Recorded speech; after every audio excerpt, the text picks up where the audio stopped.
Good morning, everyone. We are going to go ahead and get started. As you know, everyone trickles in a little past 8. Nora will be joining us just shortly. Before that, I'd like to introduce welcome to the January 2026 Community Conversations for the Division of Childcare Services. Today's topic will be the 2026 State of the State and Executive Budget Proposal Updates. If you are new or just joining, we do provide Spanish translation.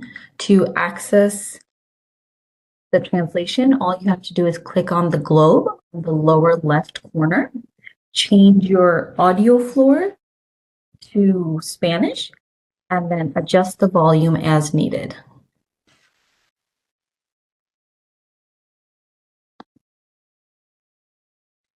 Just a couple of things to keep in mind. For housekeeping, all lines will be muted, and this presentation is being recorded and will be shared on the website.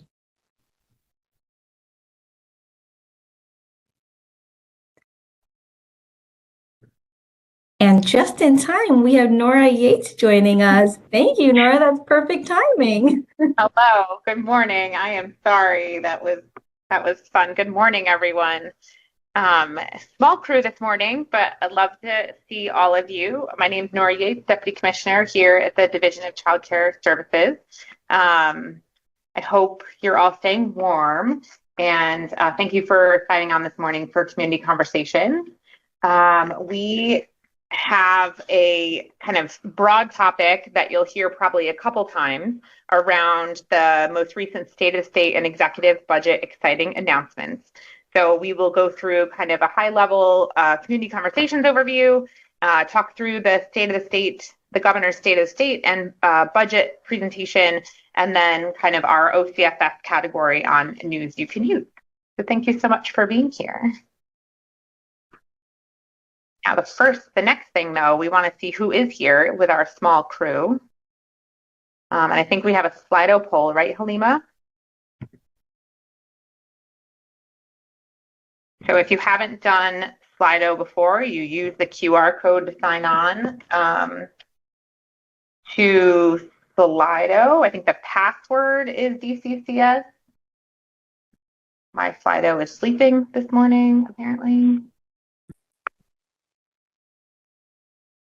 But we just wanted to see who is here in the room. Oh, good morning. So we just wanted to see who is here in the room, and so if you wouldn't mind answering. So if you're able to put your QR code and go to the Slido page, put in DCCS. My phone is like not working this morning.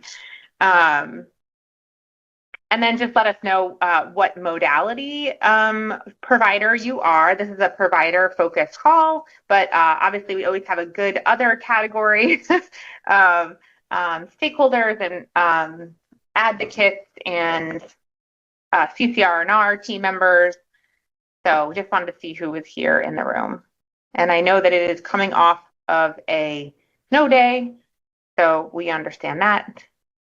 Just wanted to thank Andres, who is doing our interpretation today. Thank you, Andres.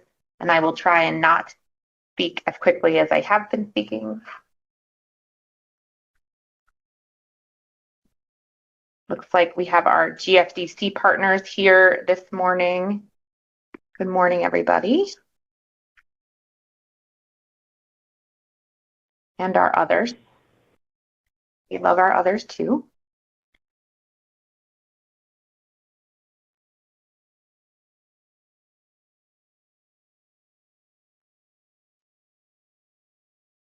Great.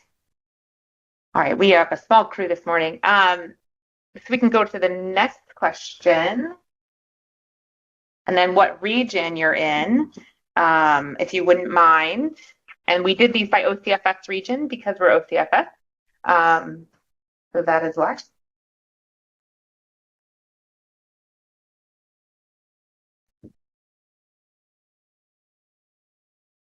I'm looking at the attendees and I know a lot of you, so good morning.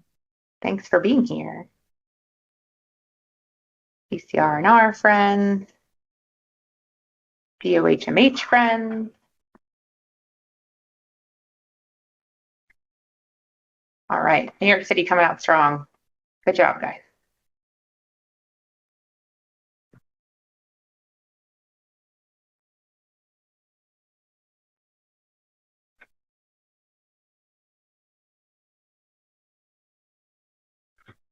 All right, we can go to the next question when you're ready.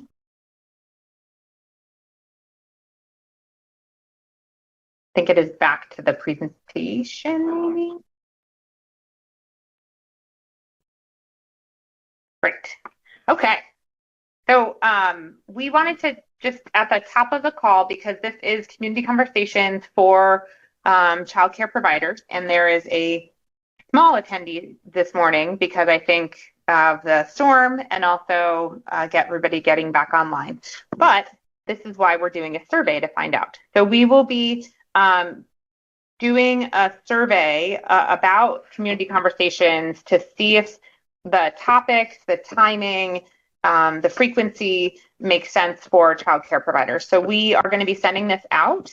It is actually going to go out in our newsletter and a couple different other places. But for childcare providers, if you wouldn't mind filling out the survey, you can use a QR code or the survey link by February 20th. Completely arbitrary deadline, but we just want to make sure that we're getting you the information in the format that makes sense and the frequency that makes sense. And I think we talked last year about the timing of these calls, so we wanted to get some data on good time as well. So thank you for that. And we will be sending this presentation out to all providers as well. So if you missed the link now, don't worry. We will be sending it out.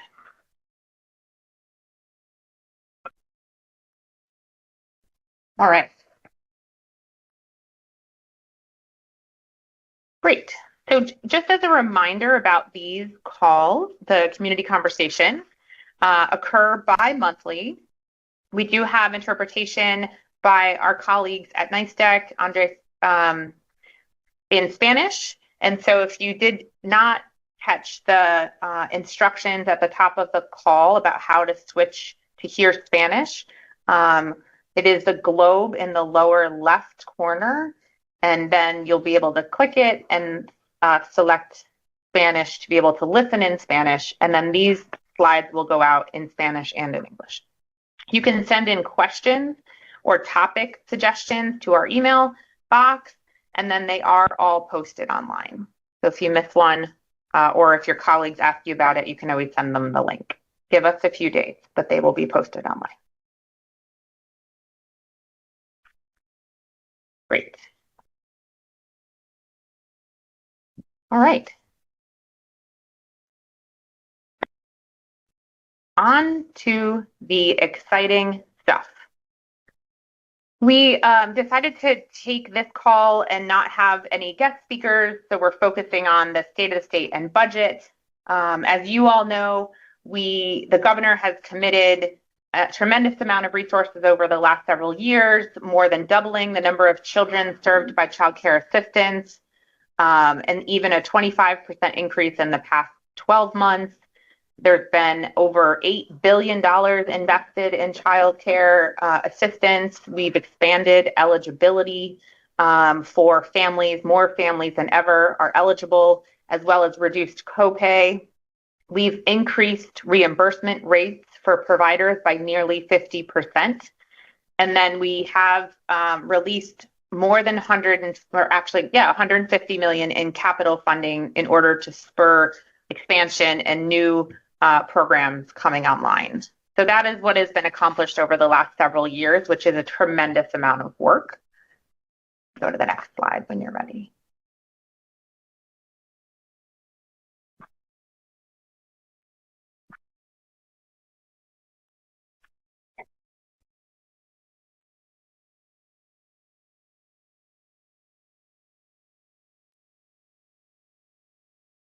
If there is a delay in clicking the slides, we just want to make sure that our Spanish listeners are catching up to the slide. So thank you for that. So this year, the governor has made an incredible commitment to expanding to universal childcare in the coming years. And so this year, she has committed a total investment of $4.5 billion for childcare and pre-K, which includes new increased investment at $1.7 billion. So that is an incredible investment, an incredible increase in 1 year to build out childcare and support childcare.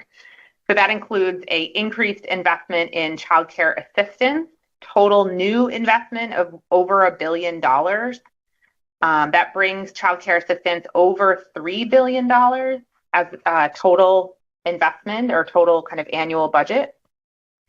I don't have it with me, but I do have a ka-ching money button that every time I talk about the investment, I get to push the ka-ching button.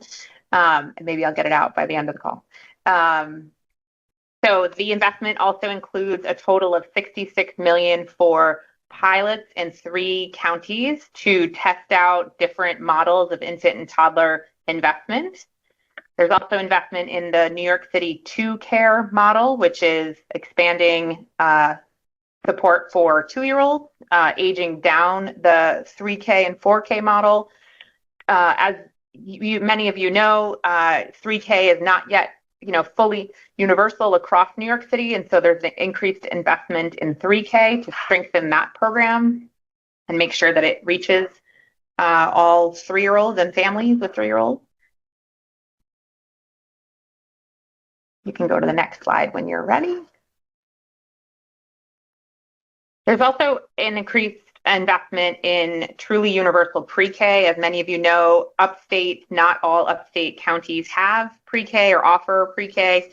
So there is an increase in investment for existing seats, and then a proposed universal pre-K expectation by the start of the 28-29 school year. So it gives school districts time to scale up. It also, the state of the state creates the Office of Child Care and Early Education, which is here, will be coordinating the rollout of all these different projects. There is an expanded workforce education investment through SUNY and CUNY to engage the workforce Pell Grants for childcare educators, as well as streamline and support the early childhood education programs across SUNY and CUNY. Now, for families who are paying for childcare assistance, there will be a proposed expansion and simplifying the Child Independent Care Tax Credit, which will increase the investment for, increase the credit for families. So that tax season, I guess, started yesterday for those of you that are incredibly prompt with your taxes. That credit will also be visible for families right away. You can go to the next slide when you're ready. So after her State of the State presentation and presentation in Brooklyn with Mayor Mamdani, the governor has done a series of presentations across the state, and then just last week came out with her executive budget proposal to document all of these proposed investments. So the budget does include an investment of $1.7 billion new dollars in child care and pre-K to bring the total investment to $4.5 billion. For us, because we are biased, this does include $2.4 billion for fiscal year 27 in the base amount of child care assistance, and then additional supplemental funding for child care assistance for New York City, totaling $475 million, and then $155 million for counties outside of New York City. That investment for 27 will go out once the budget is finalized. So the budget needs to be enacted in order to release those dollars, but we are working now to make sure those dollars go out immediately after the budget is finalized. I think that's the question I get the most, is when do counties get those dollars? As I mentioned, the budget also includes $73 million for the New York City 2Care pilot, and the governor is committed to funding that program for 2 years. You can go to the next slide when you're ready. Additionally, in the budget, there was a proposal to work with communities that have zoning issues around childcare to make it easier for childcare programs to get started by addressing some of the zoning issues on a local level. And then it also does, the executive budget does increase support for OCSF because in order to implement all of these initiatives, we need additional human beings to do so. You can go to the next slide when you are ready.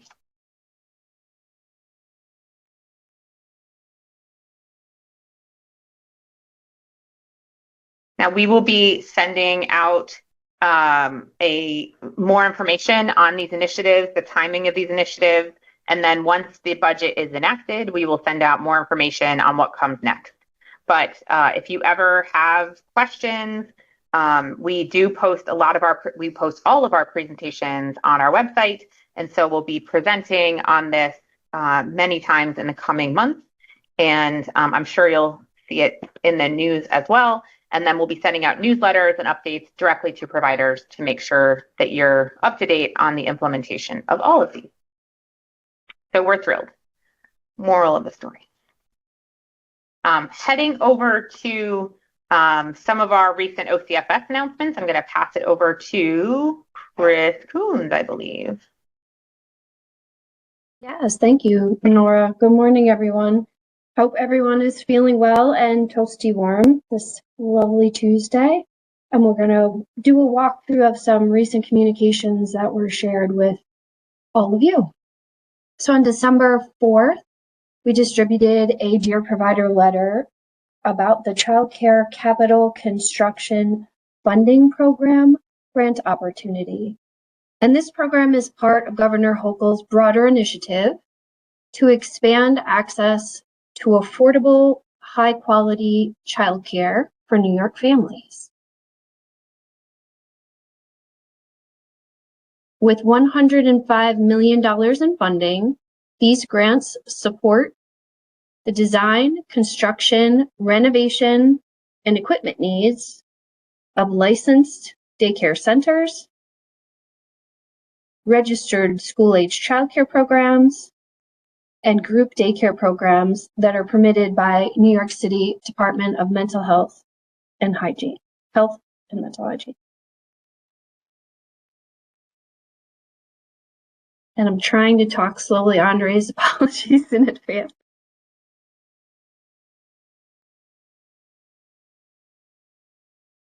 On December 19th, a Dear Provider letter was distributed that contained a lot of important health and infection control reminders for programs. Unfortunately, it has been quite the active year for illness. And so this letter was intended to provide just refreshers, honestly, about hand washing, the importance of sanitizing, completing daily health checks,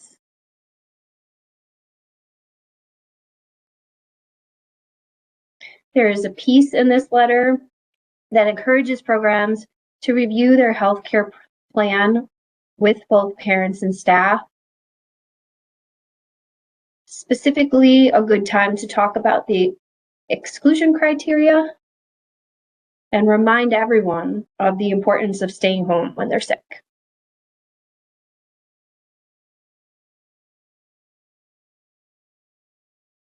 The respiratory illness DPL also talked about the immunization requirements for childcare, provided resources on health and infection control, and then also good reminders for all of us regarding how to respond in the event of a medical emergency.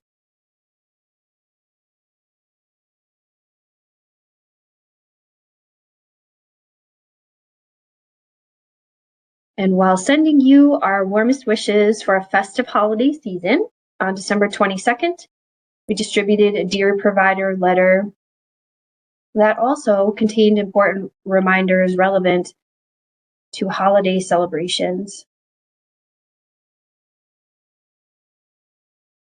Things to consider specific around holiday decorations, the cords, tripping hazards, power strips, all of the celebrations involving food was a great time to review your allergy plans, check food labels and ingredients, and to be prepared in the event of an emergency in your program. This letter also contained information around how to sign up for New York Alert, which is a statewide emergency communication whereby information around weather events, road closures, and missing persons is provided. So if you haven't signed up for New York Alert, the link is in that letter. There's also a link in the letter around consumer product safety recalls. While these recalls are posted to the OCFS website, you can sign up and the CPSC will notify you directly. And just as a reminder, back on November 28th, there was information distributed to all providers about a recall on a baby lounger.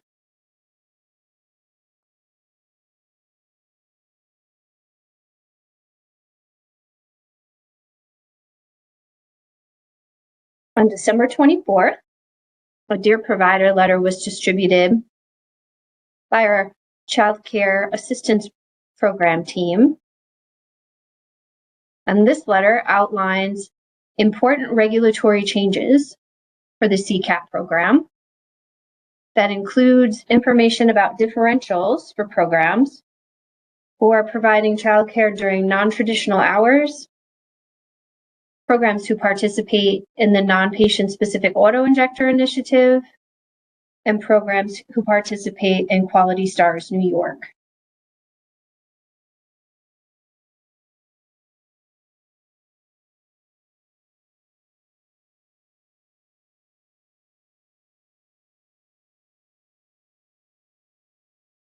On December 26th, a Dear Provider letter was distributed that outlined important immunization requirements for childcare, and this took a much deeper dive than the reminders that were sent in the December 22nd letter. The December 19th letter. And the intention is really just to remind our programs that immunization requirements in childcare in New York State remain unchanged.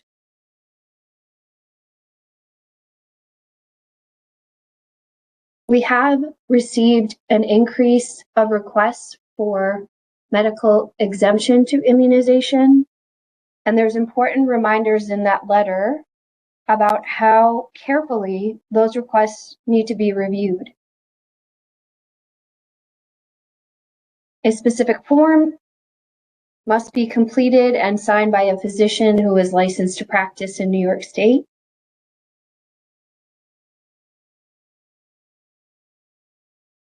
And those exemptions must be renewed annually.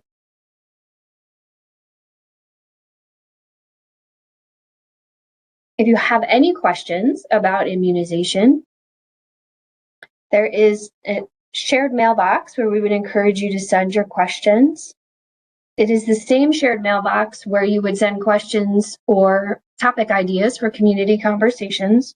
So the OCFS DCCS info mailbox, which we will have up again on another slide soon. But if you have an immunization specific question, please just write immunization in the subject line.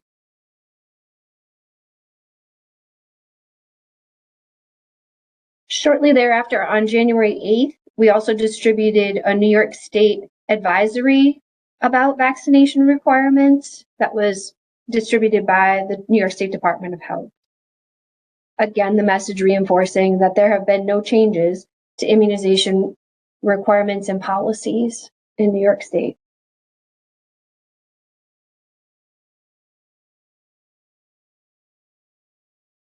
And lastly, on January 22nd, a Dear Provider letter was sent with reminders about navigating cold weather just in time for the storm and the frigid temperatures.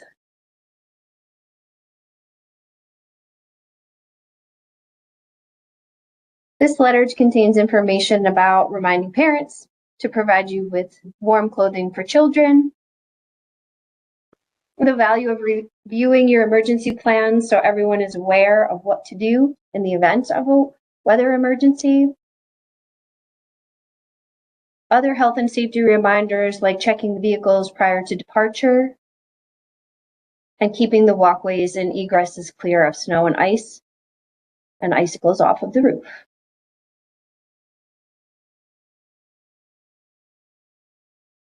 There is a Weather Watch resource attached to that Dear Provider letter that may be helpful with understanding the wind chill factor. And then also there is a heat index resource attached for summertime when it returns. And next slide when you're ready, Andres.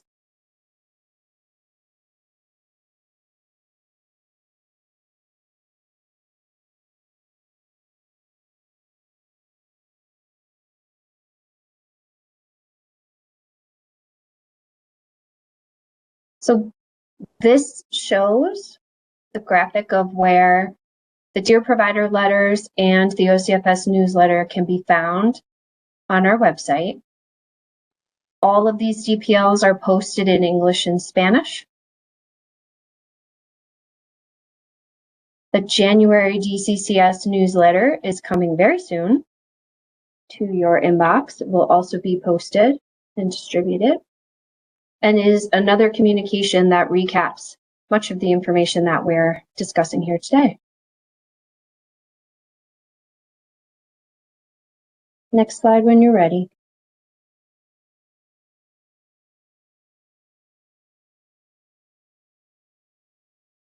Yes. So in line with our recent communications around immunization reminders for programs, we are excited to share that soon, April of 2026, there will be a health webinar delivered by our new Director of Child Health, Paula Hayes, to review these immunization requirements with you, and also to outline some really cool resources that will help with understanding immunization schedules, and also provide updates on who in your program is aligned with the required scheduling, and then what immunizations might be outstanding.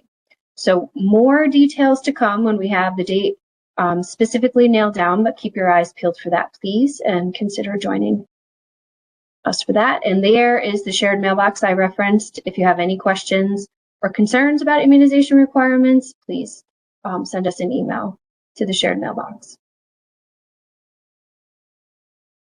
Next slide when you're ready.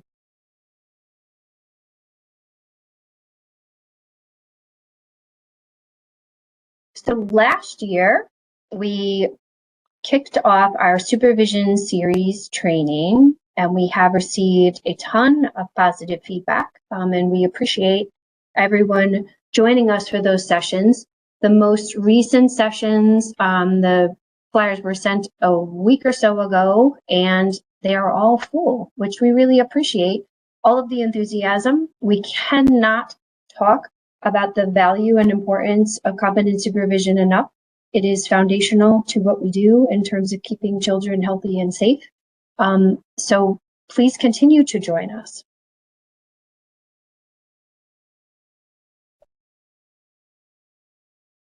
Trainings I'll just add. Oh, sorry, go ahead. No, that's okay. I was just pausing for Andres. I'm never sure if I'm going too fast or not, but the trainings are available in both English and Spanish. Participants do receive an hour and a quarter of training credit upon completion. And I do want to share these webinars. We're able to register over 1,000 participants.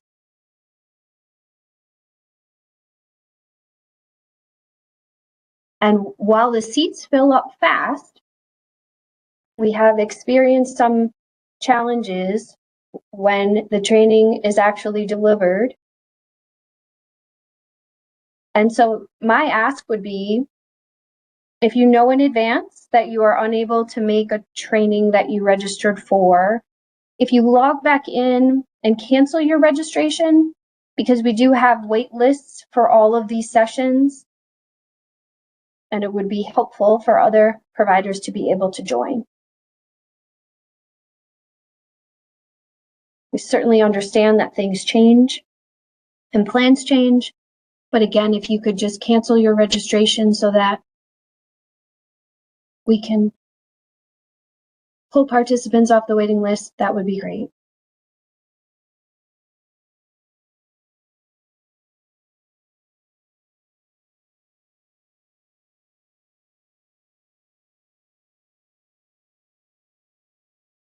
So text messaging is a relatively new communication strategy that we have implemented.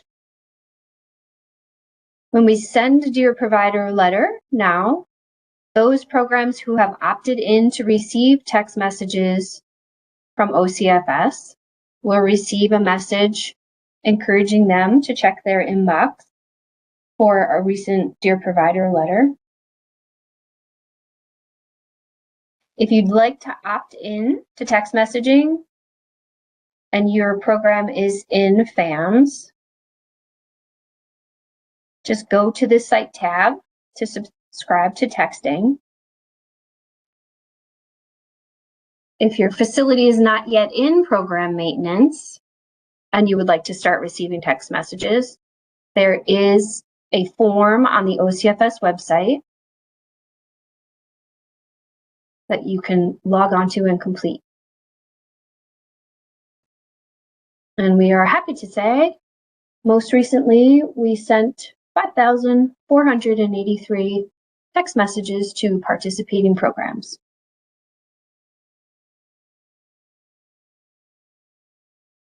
Next slide when you're ready.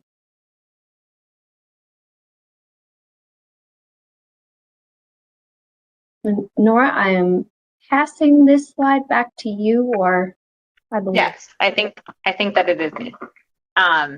Thanks, Chris. So another survey we wanted to make you aware of, and this one does include a drawing for gift cards.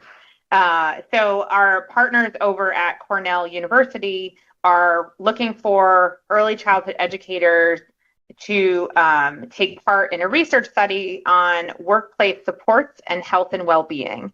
So this team at Cornell has been really laser focused on how early childcare educators well-being and what that means for the quality of care and how they can support the kids if they're not feeling well or not having the supports in their workplace.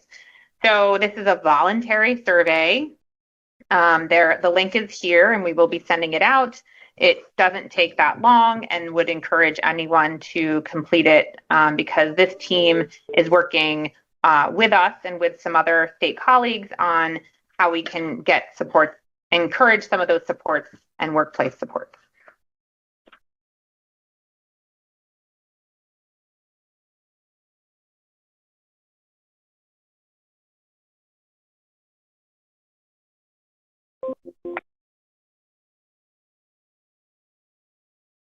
All right, we are coming to the end of the call. I did promise I would show you my ka-ching button. So that is my ka-ching button, and it sounds like this. So just listen, when you hear the governor announce the additional resources, think of that sound because it's very exciting for us here. And who doesn't need a ka-ching button? So if you do have any questions for future presentations, please feel free to send them to us. We are going to have another community conversations next month because this community conversation was technically the December one. So we do have them back to back. And we will be holding the next one at 8 a.m., but we probably will shift the time for the following one to a later in the day. So please put that on your calendar. Feel free to register. And then the topic will be announced as it approaches.